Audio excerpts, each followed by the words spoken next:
Shalom. I want to start off by giving all praises and glory unto Yahweh, Bahashim Yahushai, Bahashim Recha Kodash, double honors unto the apostles and elders of Great Millstone, peace and salutations unto all you brothers out there doing this work in truth and sincerity, and also peace and blessings unto the men, women, and children that believe of the hopeful elect. And the name of this lesson is going to be My Bones and My Flesh. And I am doing this lesson in response to the video that was done by the Elder Yashawamba from Dallas.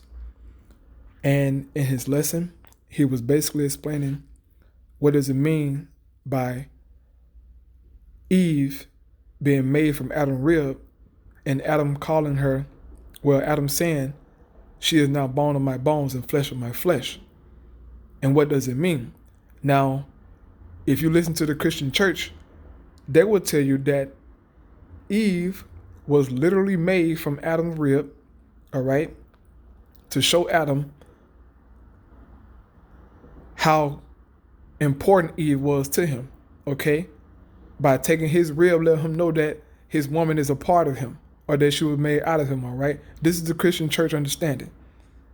But that doesn't mean that, okay? This is all parabolic speaking, man.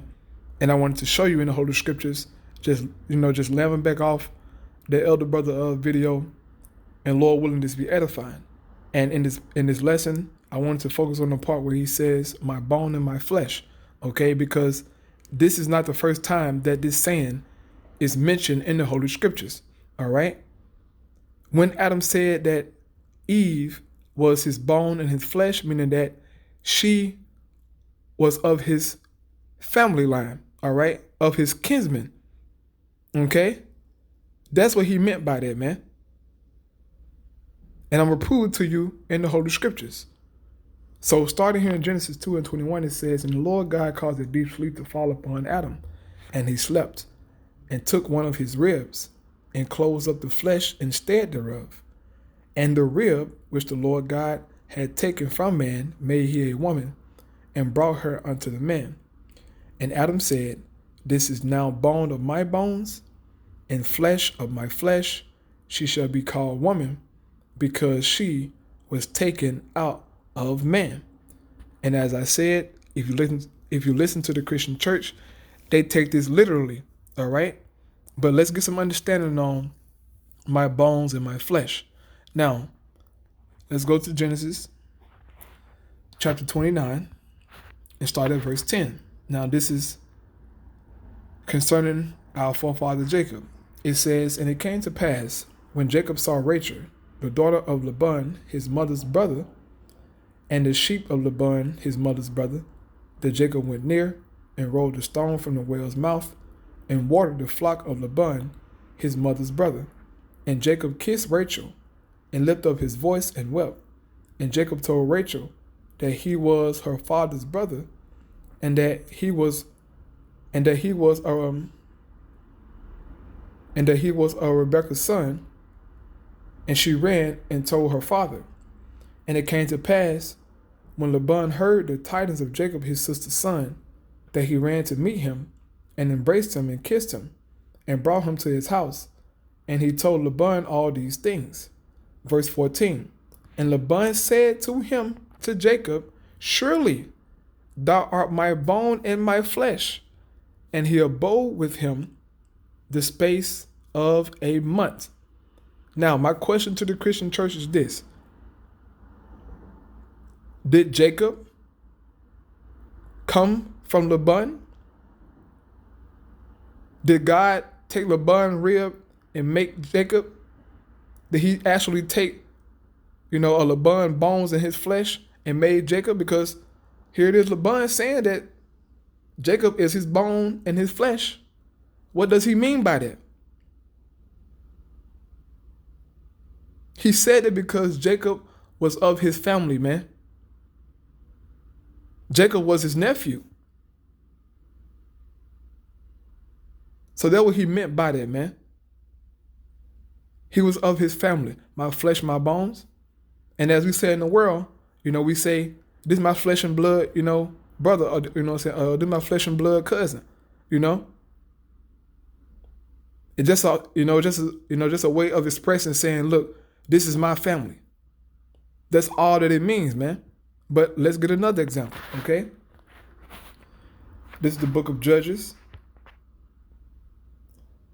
chapter 9, starting at verse 1. It says, and Abimelech, the son of Jerubbaal, went to Shechem unto his mother's brethren and communed with them and with all the family of the house of his mother's fathers, saying, speak, I pray you, in the ears of all the men of Shechem, whether it is better for you, either that all the sons of Jerubbaal, which are 70 persons, reign over you, or that one reign over you.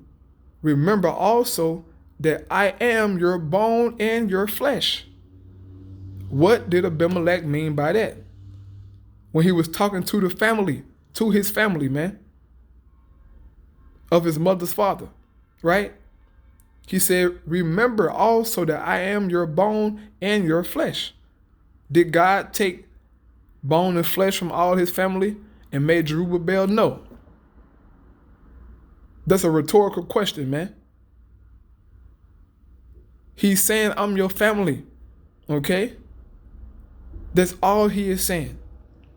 It says, verse 3, and his mother's brethren spake of him in the ears of all the men of Shechem all these words, and their hearts inclined to follow Abimelech, for they said, he is our brother. You see? This is our family, man. This is our brother, all right? This is our flesh and blood. I have another example.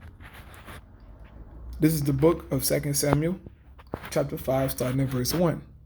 Then came all the tribes of Israel to David unto Hebron, and spake, saying, behold, we are thy bone and thy flesh. Once again, this saying is used. All the tribes of Israel said King David were their bone and flesh, man. Meaning what? He was of our family. He's an Israelite. He is from the tribe of Judah, man. It says also in time past, when Saul was king over us, thou was he that led us out and brought us in Israel. And the Lord said to thee, thou shalt feed my people Israel, and thou shalt be a captain over Israel. So all the elders of Israel came to the king in Hebron, and King David made a league with them in Hebron before the Lord, and they anointed and they anointed David king over Israel. So once again, you see this saying being used, man, as reference to them being family, all right? Being kinfolks, so to speak.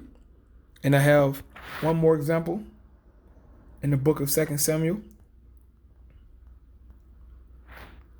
chapter 19, starting at verse 11. It says, and King David sent to Zodek and to Abiathar the priest, saying, speak unto the elders of Judah, saying, why are ye the last to bring the king back to his house? Seeing the speech of all Israel is to come to the king, even to his house. Ye are my brethren, ye are my bones and my flesh. Wherefore then are ye the last to bring back the king? And it says, and say ye to Amasa, art thou not my bone and of my flesh? God do so to me, and more also, if thou be not captain over the host before me continually in the room of Joab. So once again, man, I've given you 4 precepts, right? 4 scriptures showing you what it means by my bone and my flesh, okay? So when Adam said that of Eve, we know what that means now. Because contrary to popular belief, Adam and Eve had parents, man. Okay? You people don't know the Bible. Here it is. You'll read Genesis chapter 1, and it show you when the Most High gave man, all right, a commandment to, to be fruitful and multiply. They was already having sex and kids, man. And Adam came out of one of those families. And also Eve. They was of the same family, man, but that is beyond you Christians understanding. All right? That's crazy to y'all. All right, to hear that Adam and Eve had parents, that sounds crazy to y'all. But it's fine, man, because you don't know the Bible anyway. So Lord willing, this sit down and edifying to you, brothers and sisters, all praise to Yahweh Shai. Shalom.